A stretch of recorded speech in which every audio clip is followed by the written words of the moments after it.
Hello everyone, welcome back to the 10 days of JavaScript. Here we are in day number 10, the finale of this first chapter, and in this lesson we are going to finally move from theoretical to practical, or from abstract to concrete. I want to begin by showing you the finished product of what we are going to build together in this lesson. So we've got a headline here, to-do app, and then we have a form or input field which I can type into, feed cat. Submit it, it gets added to this need to do list. And I can add a few others, so buy carrots, walk dog, wash car, and now if I want to get rid of one, maybe buy carrots, maybe I completed that task, I can just click the delete button for that one, and it's gone. Now clearly this app is very simple, right? There's not a whole lot going on here. However, it gives us enough to sink our teeth into for us to really learn a lot about front-end JavaScript and working with the web browser. So without further ado, let's jump right into the action. Go ahead and create a brand new code pen. And instead of JavaScript, let's actually begin with a bit of HTML. Let's begin by creating a heading level 1 that reads to-do app. And just a quick note that I want to keep the focus in this course on JavaScript instead of HTML. Now, even if you've never worked with HTML before, the syntax is fairly simple, so you might be able to just follow along with me and have it somewhat make sense. But if it's super confusing, you might just want to pause this lesson and go search Google or YouTube for a quick HTML beginner guide. You don't need to do that preemptively. I would only do that if the HTML is making zero sense to you and you're super confused. Okay, let's keep the train rolling. So after the heading level 1, let's create a form element.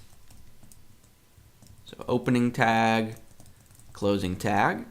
Inside this form, let's give it two things. A text input field for the user to type into, and then a button that they can click on to submit the form. So to create the field, we can just say input. Let's give it a type of text. I'm also going to set its autocomplete to off, just because I don't like the annoying little pop-up on the field that tries to suggest things that you've typed in the past. Okay, next, let's include the button that the user clicks. So button, and let's have the button read, create item. Okay, and then finally below the form, down here, let's create a heading level 3 that reads need to do. And while we're at it, let's also add a bulleted list with a few hard-coded example items. So UL for unordered list, and a quick CodePen HTML tip. You can actually just type the name of the tag you want without any of the less than or greater than symbols, and then push tab on your keyboard, and it automatically does that for you. Okay, inside the unordered list, let's create a couple of list items. Ultimately, we want the user to create these. We don't want to preemptively hard code them, but let's just do this to give ourselves something to work with. So I will say buy carrots, and then we want to include a button here that says delete. And I'm just going to copy and paste this a few times just so we have something to look at. So maybe buy apples, buy lettuce. Okay, now all together, this HTML should look something like this in the web browser, right? So this is our basic user interface for the app. Now, when a user visits the app, we don't want there to actually already be items like this. We would expect this to be empty, and then the user would use the input form to add the items. So, big picture, it's the job of HTML to display content on the web page, but HTML on its own just sort of sits there and doesn't move or do anything. So it's the job of JavaScript to make this come to life. So where should we begin with our JavaScript? Well, I think we should focus on our form input. Now before we jump right into the JavaScript column and start coding, let's first adjust our HTML to give the form element a unique identifier. In other words, we need some sort of way to hook on to this form in JavaScript. So in our HTML, on this opening form tag, we can just give it an ID. So maybe say ID equals, the name doesn't really matter, but I'm just going to choose our form. The idea here is that now we can search for the element that has this ID over in our JavaScript. So now let's switch gears and go into the JavaScript column.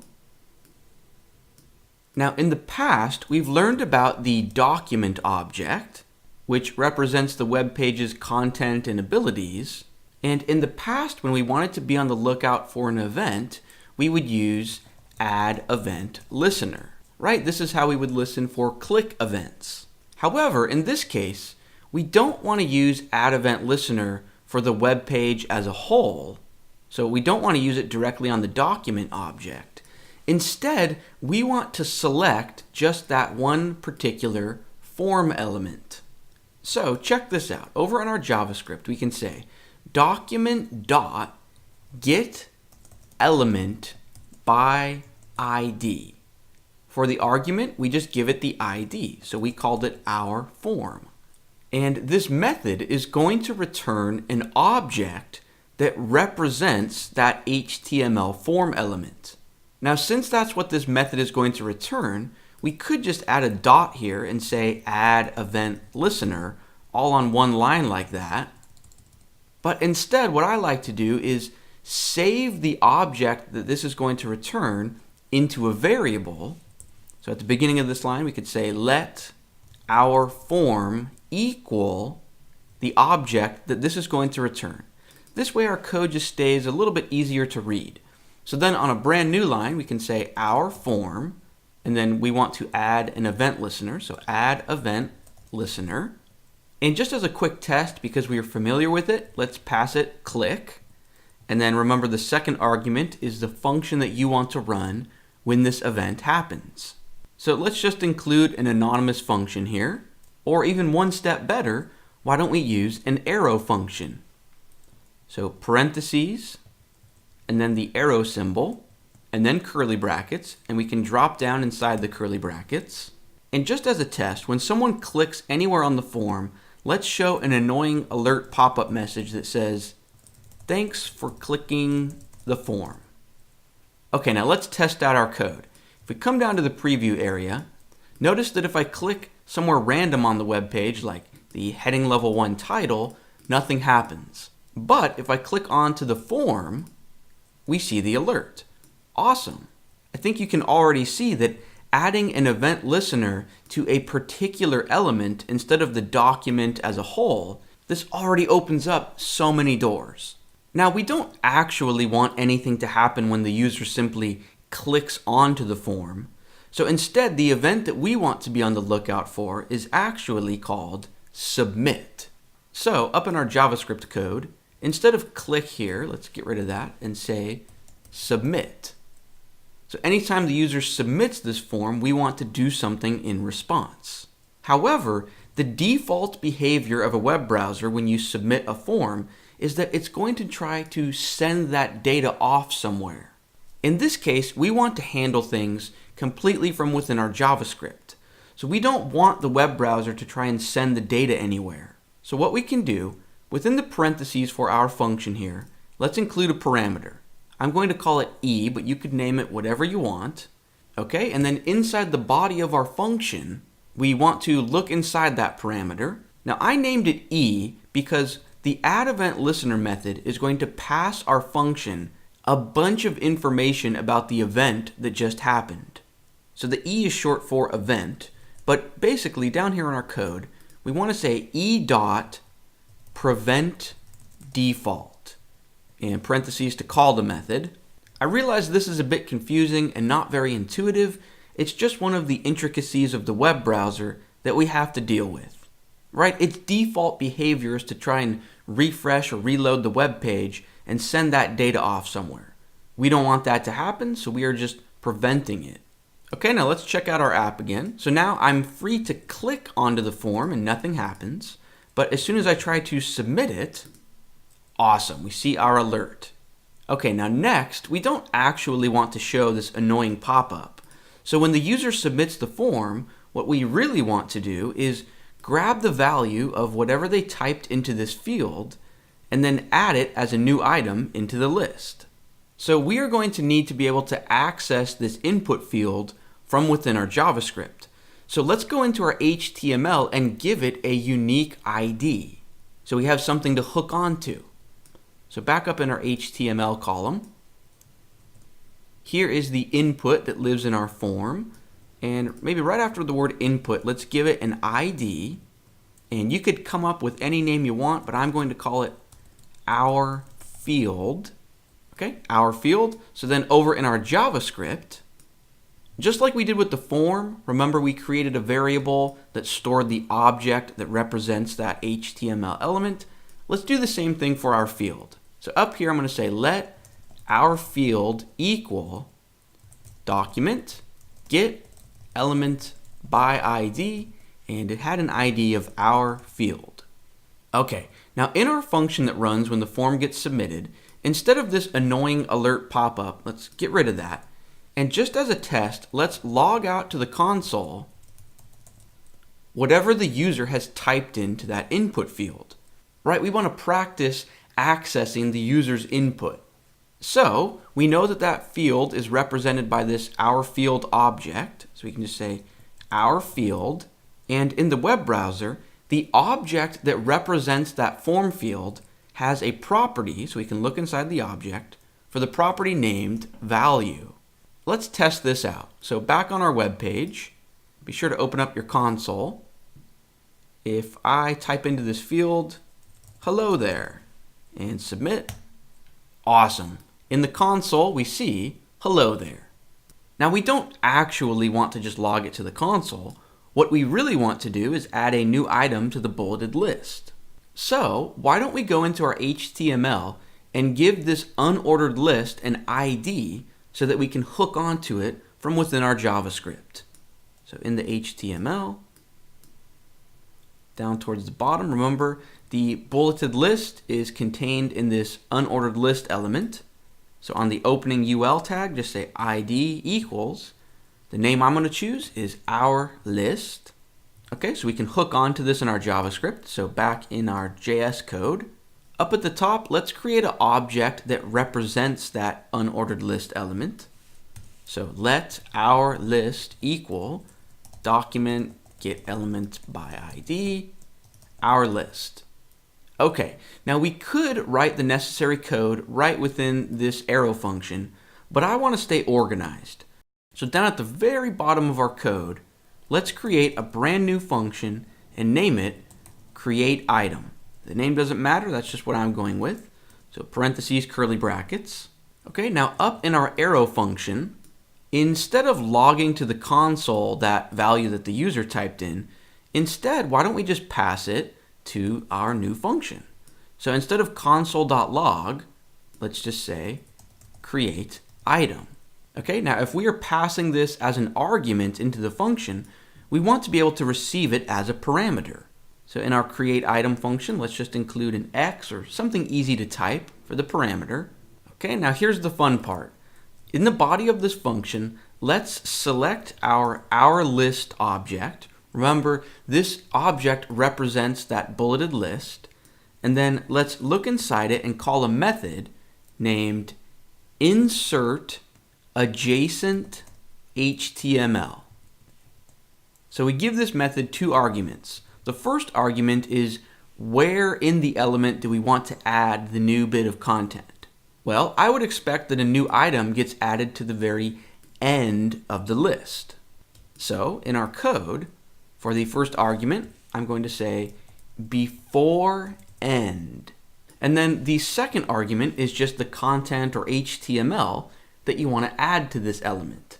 So we could just say a string of text that says hello or some sort of test, but instead we know that we can just include our parameter here, right? Because this parameter represents whatever the user typed into the field, right? Because that's what we're passing into our function. So for the second argument, I'm just going to say X. Now let's test this out. So if we come down to our app, I will type in wash my car and then submit the form. Awesome. It gets added to the end of our list. Now it doesn't look quite right, and that's because we need to wrap it in an li tag, just like we did with the other elements. So let's actually go back into our HTML. And we don't need these anymore, right? We want the list to be empty when the user comes to the app. But why don't we copy and paste one of them as an example to save ourselves a bit of typing in the JavaScript? So I'm just going to copy the first one, copy that into my clipboard, and then we can get rid of all of these hard-coded items, but keep the empty, hollowed out, unordered list. Okay, and then back in our JavaScript, down in our create item function, instead of just X, so instead of just literally adding the word that the user typed, we want to add a bit of HTML. So here's what I'm going to do. Inside this function, right above this line, let's create a variable and call it our HTML. The name doesn't matter, that's just what I'm picking. And then let's create a template literal. So 2 backticks. Inside the template literal, let's just paste in our clipboard. Right? So this is the template for an item. And then let's hollow out by carets. We don't want it to be hard-coded to that. We want to do something dynamic. So in a template literal, you can say $ curly brackets. And that is where we would pull in the X parameter, whatever the user typed in. Okay, so now we have this HTML template for the new item. We saved it into this variable. So down here, instead of adding X into that unordered list, let's just add our HTML variable, right? This nice little template. So let's test this out. Down in our app, let's say feed cat. Submit the form. Awesome, there it is. Create another one. Buy carrots. Perfect. Let's do 2 more things. First, let's set it up so that when you submit this form, it erases the current item that you've typed. Right, because if we successfully added buy carrots to the list, we don't need that in the field anymore. We want to be able to just type a new item in, instead of having to select it and delete it. And then after we set that up, let's also make it so that when you click the delete button for one of these, something actually happens. Okay, but let's start with auto-clearing the field when you submit it. So up in our code, inside our create item function, why don't we just add a new line and say, our field, right, the object that represents that element.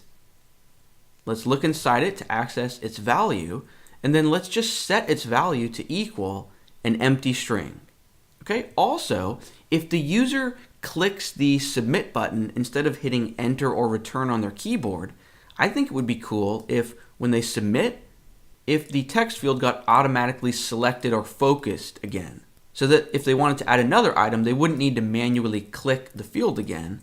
It would just already be selected and ready for them to type. So in our code, we can also say our field dot and then call a method named focus. Okay, let's test this out and see how it works. So buy carrots. It got rid of it for me and I can just keep typing. Feed cat. And even if I use the submit button, so walk dog, and I click this, it automatically selects it. Awesome. Now let's finish up our app by working on the delete functionality. So we want to respond to the event of the delete button getting clicked.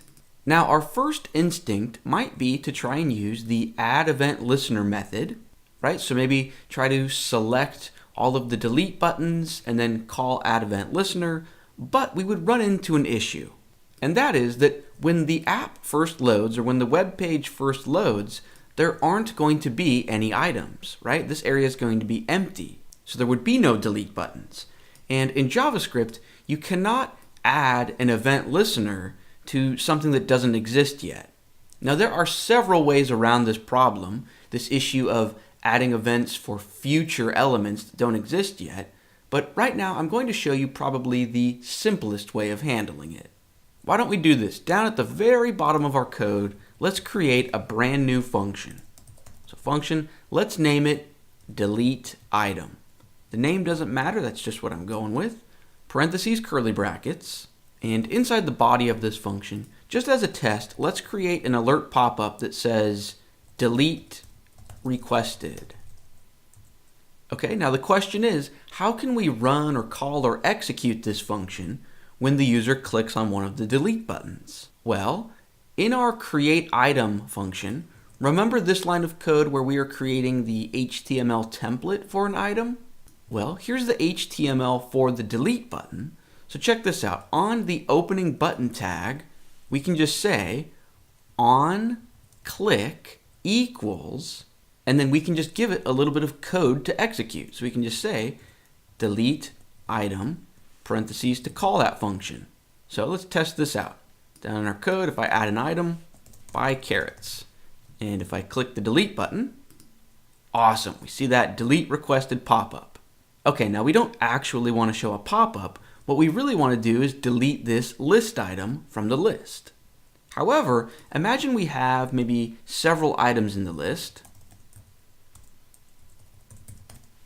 When we click a button, we need to know which item just got clicked on, right? We need to know which list item to delete. So check this out. Within our HTML template, inside the parentheses for delete item, when we are calling it, we can just say this. Because the web browser considers each HTML element an object, well, when this function runs, what is the object that is calling it?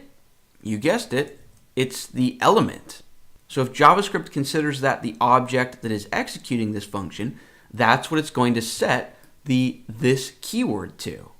Awesome. So that means the element that needs to get deleted from the page is going to get passed into our function. So in these parentheses, we can create a parameter. I'm going to call it, the name doesn't matter, but I will name it element to delete. Okay, and then instead of that annoying pop-up, let's just access that element. So element to delete. Now this is going to point towards the delete button that got clicked. But we don't just want to get rid of the delete button. We want to get rid of the entire bulleted list item. So we can just say dot parent element. And that's going to select the HTML element that is housing this element. Okay? So once we've selected that, then we can just call dot remove to remove the element. All together, let's test it out. So buy carrots, walk dog, feed cat. And if I want to get rid of walk dog, let's click delete. Awesome. Now that's going to bring the hands-on portion of the lesson to a close, but let's talk about where we go from here.